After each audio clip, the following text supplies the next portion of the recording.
Hello, welcome to the Basketball Soapbox. My name is Daniel Daly.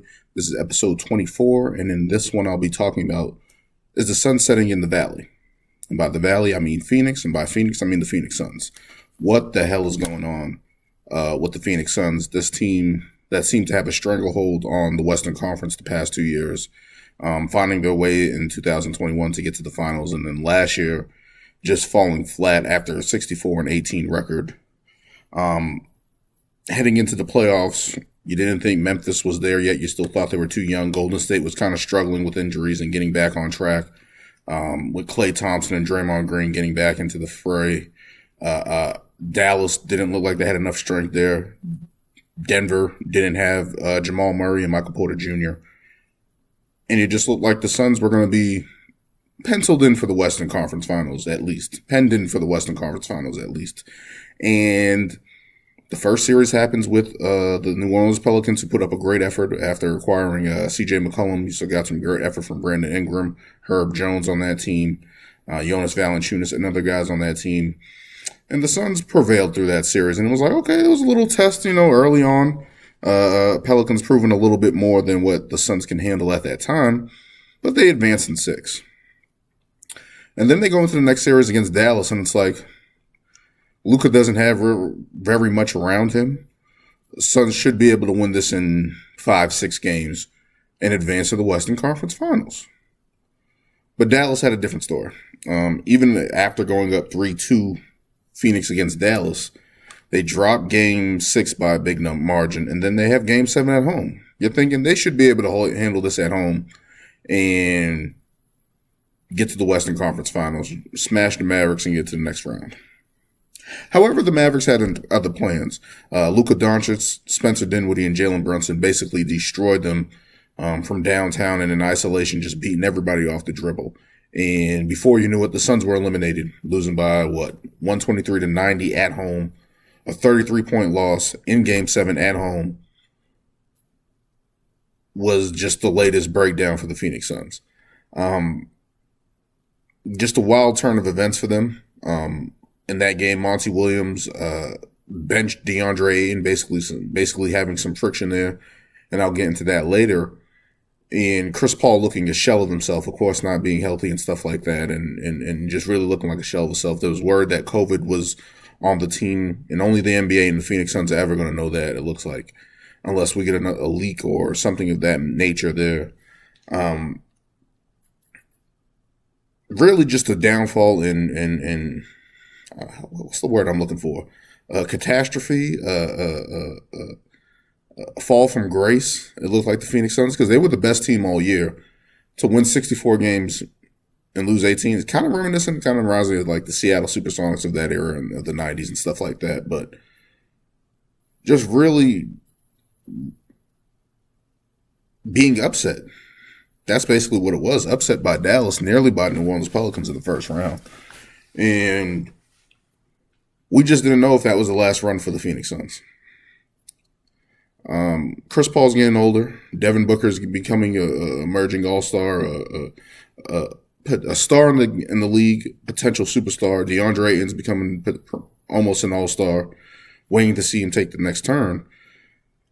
And to lose like that in Game 7 at home is just like, what the hell? What's our trajectory now? And then, of course, everyone's coming back. Memphis is going to come back stronger. Golden State has Jameis Wiseman coming in. L.A., if a healthy LeBron, healthy AD, you're thinking they're going to be there. The Clippers are finally healthy with Paul George, Kawhi Leonard, in addition of John Wall. And you're just like, okay, where are the Suns in this picture? And that was the question all offseason. What was going to happen with DeAndre Ayton? I'll get into that. But before anything, Robert Sarver, the owner of the Phoenix Suns, I think for the past 18 years or so, is looking to sell the team after being found in a sleuth of controversy, making racist and sexist remarks to coworkers in the workplace. Baxter Holmes had a report, ESPN report about 10 months ago. If you just search Baxter Holmes, Robert Sarver is going to lead you right there. It's probably on the ESPN NBA website.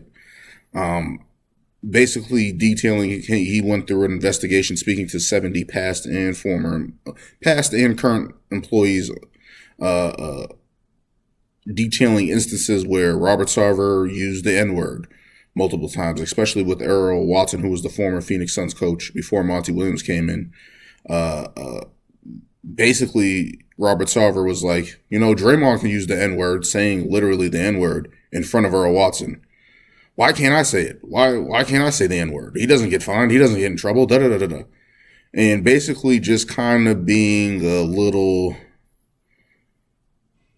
aloof of using the word around the workplace and in front of people, making sexist remarks towards women, literally saying, why are women crying all the time? This woman has to breastfeed. She can't do her job, along those lines. And just really just being a weird owner. It's like these rich guys who make all this money just get really, really weird, and have a different set of rules while they're in the workplace. And it's like, no, those rules still apply to you in terms of like he exposed himself to a couple coworkers. He was passing around pictures of his wife in a bikini. And it's like, what the hell? Like, that's not how anyone in the business place, the workplace should act. And just basically a bad look for an owner. That opened up an investigation with the NBA opened up an investigation, basically going through 10 months. I think they interviewed, I have it written down here, 300 employees, and found other instances of Robert Sarver just being a bad owner, inappropriate owner, operating underneath different rules, treating people a certain way, verbiage towards co-workers, women, black people, people of color, and stuff like that. And it's just like, wow. And all that information came out. And when the original report came out, the Phoenix Suns were basically like, hey, we're going to play this season for us. We're going to focus on the goals that we have. And unfortunately ended it how it did. But it's just like everyone kind of just was like, okay, let's just wait until the actual investigation is over and see what happens. That determination was made by Adam Silver about a couple weeks ago, basically suspending Robert Sarver for a year and fining him $10 million. And people are like, what's that going to do?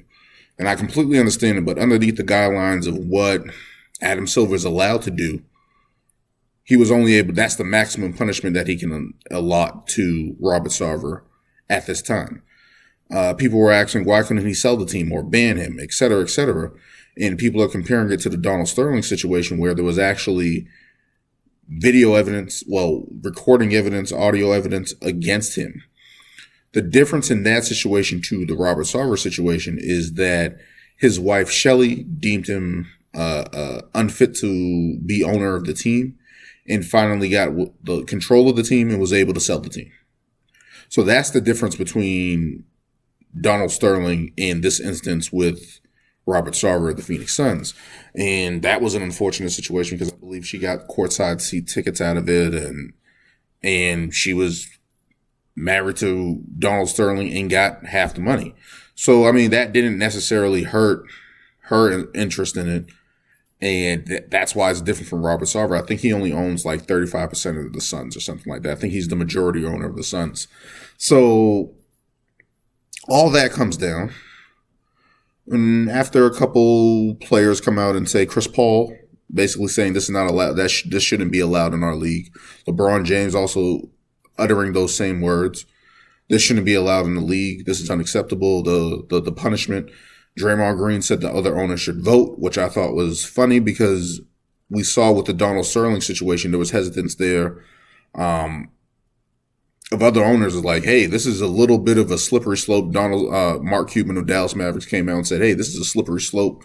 If we start forcing owners to sell underneath these guidelines and stuff like that of instances of what happened, and he had his own scandal that he had to come out and own up to. How does that look amongst the other owners? Like, we all got skeletons in the closet. How is this basically going to look? And with that, basically everyone was basically putting pressure on the Suns. Hey, something's got to happen. I believe the secondary owner, I can't remember his name right now, but he written a pen letter saying, hey, Robert Sarver, it's probably in your best interest to sell this team. PayPal, the sponsor of the Phoenix Suns, the jersey patch on the logo on their jersey, their sponsor basically said, hey, at the end of this year, if he's still there, we're going to basically revisit being the sponsor of the Phoenix Suns. So Robert Sarver comes out and says, hey, I'm going to sell the Phoenix Suns and Phoenix Mercury. He owns both of them. Both of the franchises in the NBA and WNBA, basically saying, hey, I want to sell these teams. And basically playing a victim in his handwritten letter and speech and stuff like that, basically saying it's unfortunate that a couple instances, actions that basically dictated more than my 18 years of service of doing good here and all my goodwill, and that he was hoping to use the year to basically rebuild his trust and image in with the Phoenix Suns and the fan base and stuff like that. And it's like, dude, you do have no right to play a victim here. Yes, do a certain couple instances wash away what you did? No. But those couple of instances basically now, which are not acceptable at any time, dating years back, it's not acceptable. It's a trend. It's common practice with you. So those couple instances don't wash away the 18 years of good that you did, but it doesn't. The stains don't go away just because you donated some money to a black museum or you donated some money to a college fund or whatever the case may be. You're doing inappropriate things in the workplace, saying inappropriate things to people of color, basically people living in fear of their jobs. It's a very extensive report. Again, I'm saying if you guys want to look at it, go check it out. But it's like, this guy has to go. So after player pressure, public pressure, money pressure, that's how you get to these owners, first of all. And that's what happened also in the Donald Sterling situation, where sponsors are like, hey, we don't even know if we want to be associated with the Clippers anymore. And it's just a bad look, PR look for anyone involved, and especially like that. So after all that, that was just this offseason. The past 10 months, the Suns have been dealing with this through the season, through the playoffs. And I didn't even talk basketball yet. So look, the Phoenix Suns have been dealing with this Robert situation all year into training camp. And now here we are. They have to pick up the season where they left off last season at home, losing to the Dallas Mavericks, and trying to find their way back towards consistency and do it again. Winning 64 games in the NBA is hard. Being a number one seed is hard. All the pressure is on your side there, and you have to perform and live up to these expectations. And this buzzsaw Luka Doncic and Jalen Brunson and Spencer Dinwiddie, Maxi Kleber, whoever else is on Dallas you want to talk about, with Jason Kidd as coach, and is one of the best defenses in the NBA. A buzzsaw throws everything, a monkey wrench, into your season and throws you off. And now you have to build it back up with your own internal turmoil, with the owner, with the players, with the coach on the team. Media Day comes out, and DeAndre Ayton, who battled through the offseason to get an extension. Last year, I think he wanted a $172 million extension, full year, 5-year max. He didn't get that. That's funny because Robert Sarver, who's now selling the team, was the one reluctant to give him that money. That's been reported. So it wasn't like the players didn't want DeAndre to get his money. I think the players thought DeAndre was going to get his money. The coach thought he was going to get his money. And it looks like Robert Sarver was hesitant to pay him. Another bad look on Robert Sarver, who has a history. If you listen to any time of Bill Simmons' podcast, when he talks about Robert Sarver, I think Zach Lowe too, he was very cheap with his money. When they had a chance to win early on in Phoenix in, I believe, 07, 06, when they still had Joe Johnson and Quentin Richardson, they didn't want to pay Joe Johnson $36 million. That's documented. They didn't want to pay Joe Johnson, who was probably after their best team ever at that time with Steve Nash, Amar Stoudemire, Quentin Richardson, Joe Johnson. There was a couple other guys on that team. He didn't want to pay Joe Johnson $36 million. You move fast forward, he didn't want to pay Steve Nash. He didn't want to pay Amari Stoudemire, even though that probably wasn't a bad move due to the injuries that Amari Stoudemire had. But to keep a championship caliber roster together, he has always folded. And it's weird that the Suns are getting to this point where they have a title contender roster that, again, there's turmoil. There's hesitance to pay somebody. And DeAndre Ayton was the latest victim in that. And he got an offer sheet for 4 years, $133 million from the Indiana Pacers. And the Suns matched with in 2 seconds. So basically, they just didn't want to pay him the max. Which is fine as how the NBA works. I think that happened to Marcus Smart. That happens in the NBA where they have restricted free agents, and it's like, hey, we're just going to match whatever they offer you. It's unfortunate you don't get your full money. You're still getting paid. But you can tell there's a little friction there. Like, hey, you guys didn't believe in me, didn't trust me as an athlete, as a player for this organization to extend me outright, like you did Devin Booker, like you did Monty Williams in the offseason. I'm the only one that was getting held out. And he was also floated out in Kevin Durant trade rumors as an option basically there.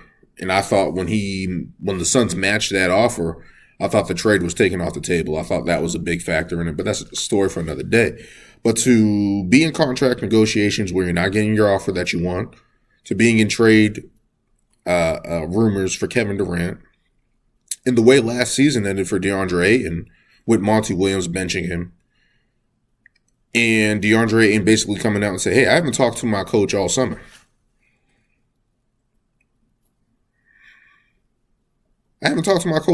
That's crazy. As an NBA player, you figured you would have got a call from your coach hey, I'm working on this summer. Hey, what am I doing this summer? Hey, what do you want me to look at? Hey, how can we improve, et cetera, et cetera. You figured that the coach would be at least place a couple calls to his players and be like, hey, what's going on? And to not speak to DeAndre and how last season ended, sheesh, that's really tough. And DeAndre Ayton said basically, hey, man, I got to represent the Suns. I got to represent the name on the back, my name. And I got to move forward. I got to just show up to work and be a professional. And if DeAndre Ayton can do that this season, and hopefully there's no bad terms there, hopefully we get the best out of DeAndre Ayton, because he's always been a tantalizing player. Hey, maybe there can be more to this guy. But it's very difficult to get more when the ball's in Chris Paul's hands, the ball's in Devin Booker's hands, and Chris Paul has to create for everybody. You not getting all your touches, you not putting up the points, you might be out of it a little bit. I'm not going to sit there as a big man. You need to feel the ball and touch the ball, whatever the case may be. I think Larry Brown used to give the ball to Ben Wallace, even though he was terrible offensively, and basically say, hey, let's give him a couple touches. Kendrick Perkins got that with Boston, just to make them feel involved and stuff like that. But over the course of the game, you figure that in DeAndre Ayton, where he was picked number one, all the scrutiny of that with Luka Doncic and all that, and it's just he was always been that tantalizing player. It's hey, we can get more out of him. You know what I mean? So to have all that hesitance, being benched, hopefully this brings the best out of DeAndre Ayton. And for Monty Williams has said, hey, we need him to be an all-star this year. In order for him to do that, he has to get the ball. He has to be more involved in the offense. He has to be more engaged defensively. So what are the steps to that? And I think in order for them, Phoenix trajectory is basically based off how far Devin Booker progresses as a playmaker, progresses as a star to superstar potential there, and how does DeAndre Ayton get to all-star star level. They have to take the ball out of Chris Paul's hands to a certain degree. And that's not a bad thing. I think that Chris Paul just needs a little bit more rest. He needs a little bit more maintenance here. He's an older player in the league. And he needs to play around 55, 60 games for them to really maximize him in the playoffs, in my opinion. That would be ideal. But in order for this team to take the next jump, they need their two young stars, their two max guys on their team, Devin Booker, DeAndre Ayton, to take that next leap. Build that chemistry and become a dominant duo in the league. Chris Paul can still be a point guard, be a point general, get those late in-game touches that he gets. He's one of the leaders in clutch stats the past couple of years since Oklahoma City and stuff like that. So it's like you have to basically maintenance Chris Paul, limit his impact, you limit his usage. And that's where I thought they would have brought in Dennis Schroeder over Cameron Payne, because Cameron Payne has kind of struggled the past couple of years. Frank Jackson was brought in, but that guy's mainly a backup point guard. But I thought Dennis Schroeder would have been able to take a little bit of the ball handling duties, a little bit of the scoring pressure off the second unit, and really bring a little bit more of an energy to Phoenix in that backcourt.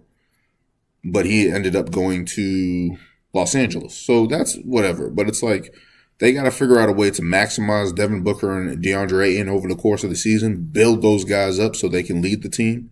And Chris Paul basically has to take a step back, kind of like D-Wade did in 2012 with LeBron. It wasn't D-Wade's team anymore. Let these other guys have it and put their imprint on this team and lead the team. And I think that's a point where Chris Paul and the Phoenix Suns have to basically figure that out. Another thing that they have to do, in my opinion, they're already going to start Cam Johnson, which I think is a really good move. He's a 6'10" guy, really a 3-and-D guy in the league to be that guy, be a stretch four. I think that's going to open up the floor for Ayton, Devin Booker, Chris Paul especially. And for him to start, I think he had 16 starts last year and had 16 points a game as a starter. And I think that's very important for this Phoenix Suns to keep building off of him. And also Miles Bridges, who was, I think, second in Defensive Player of the Year voting last year.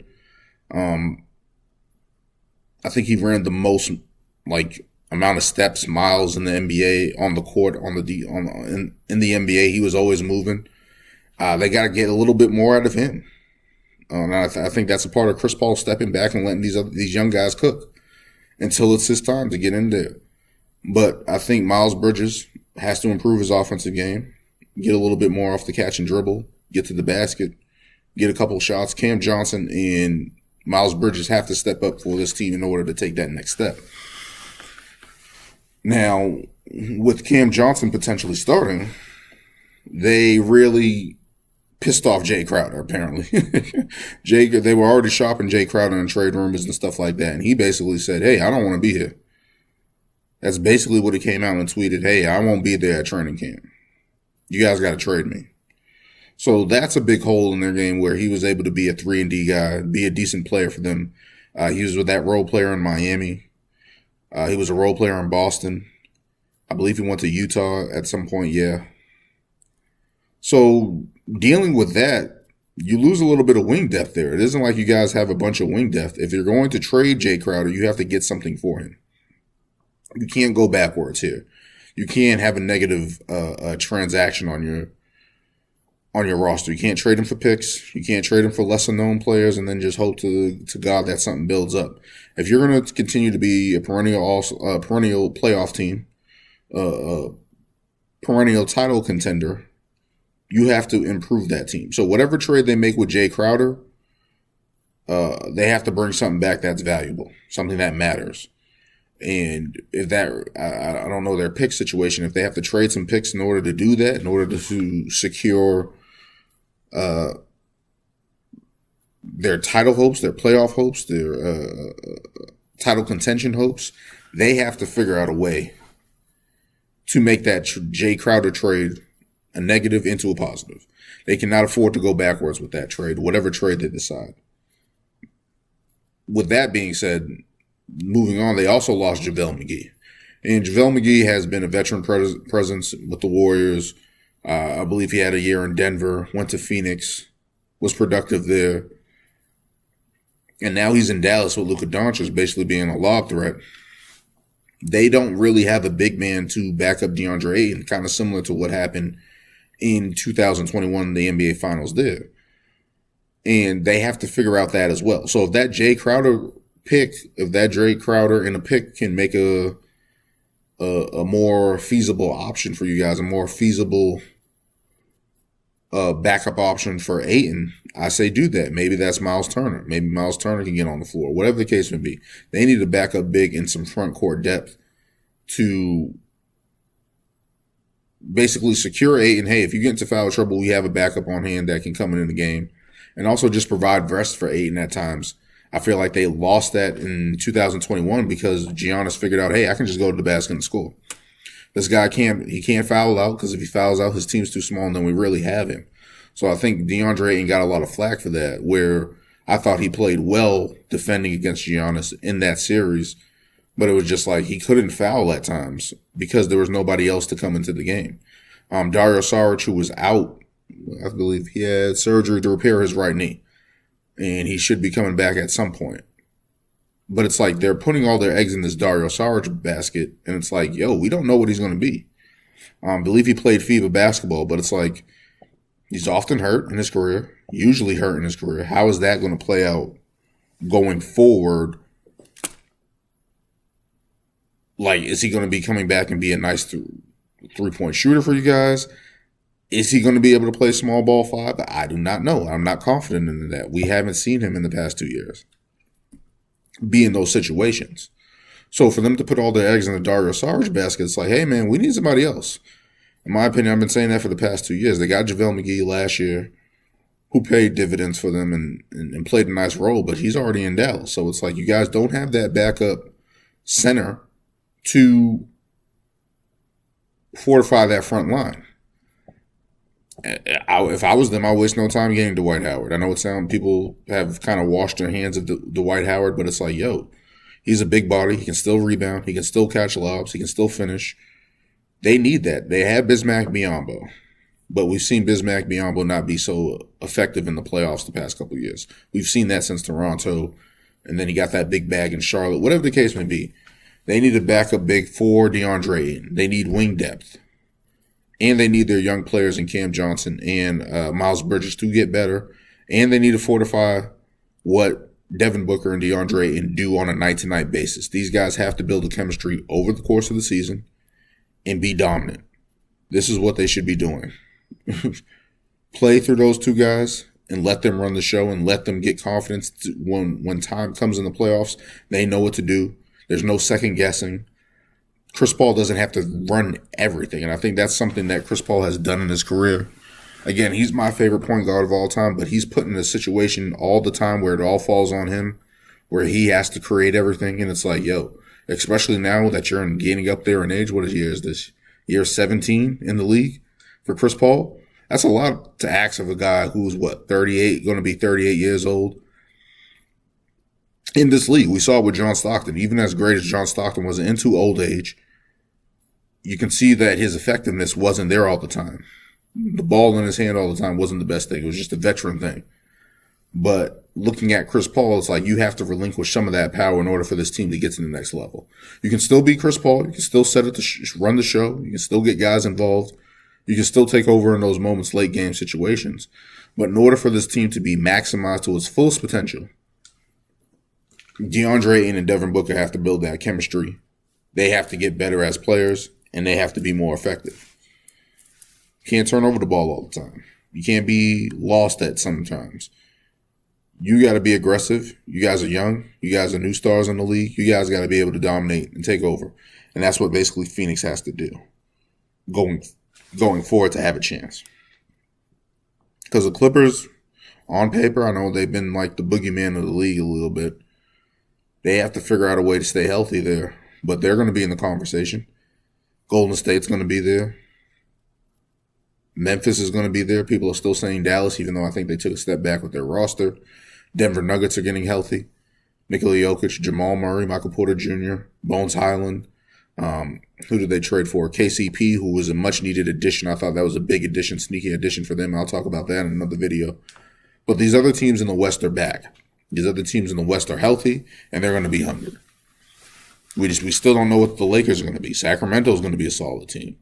Even though people are kind of out on them, they still have DeMontis Sabonis and De'Aaron Fox. The Blazers are coming back. Whatever reload version of that, however good they're going to be, they still have Damian Lillard. We'll see what happens with that. But the Phoenix Suns, in order for them to maintain their positioning in the Western Conference and stay a title contender, they have to have Devin Booker and DeAndre and be dominant. Monty Williams has to get those guys ready and get them going and get Chris Paul to be like, hey, we got to get you to take a step back a little bit.